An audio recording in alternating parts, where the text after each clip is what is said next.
نبی پاک صلی اللہ علیہ وسلم نے فرمایا، دلوں کی صفائی کرنے والی چیز اللہ کا ذکر ہے، اور اللہ کے ذکر سے بڑھ کر اللہ کے عذاب سے بچنے والی کوئی چیز نہیں ہے۔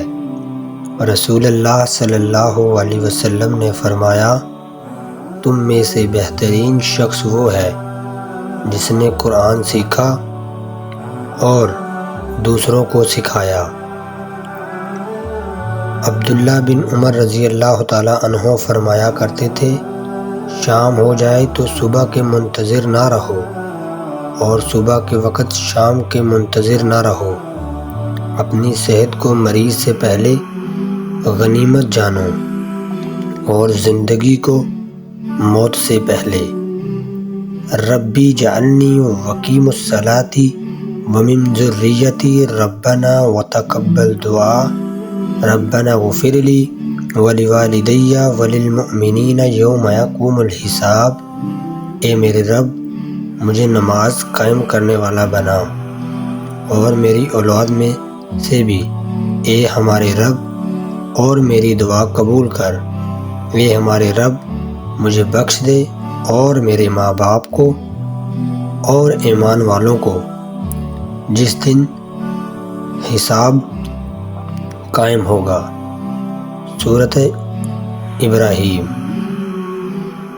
رسول اللہ صلی اللہ علیہ وسلم نے فرمایا، آدمی لوگوں سے سوال کرتا رہتا ہے، مانگنا اس کی عادت بن جاتی ہے، یہاں تک کہ وہ قیامت کے دن اس حالت میں آئے گا اس کے چہرے پر گوشت کا ایک ٹکڑا بھی نہ ہوگا۔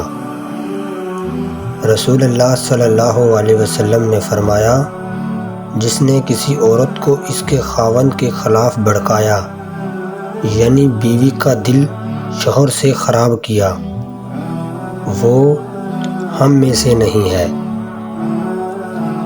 رسول اللہ صلی اللہ علیہ وسلم نے فرمایا، اللہ تعالیٰ کا ارشاد ہے کہ 3 طرح کے لوگ ایسے ہوں گے جن کا قیامت کے دن میں مدعی بنوں گا۔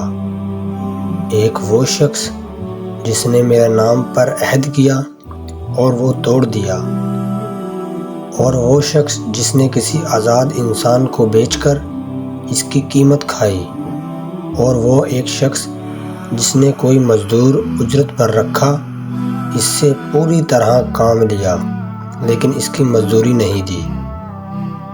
رسول اللہ صلی اللہ علیہ وسلم نے فرمایا، بڑا گناہ اللہ تعالیٰ کے ساتھ شریک ٹھہرانا ہے، والدین کی نافرمانی کرنا، ناحق قتل کرنا اور جھوٹی قسم کھانا۔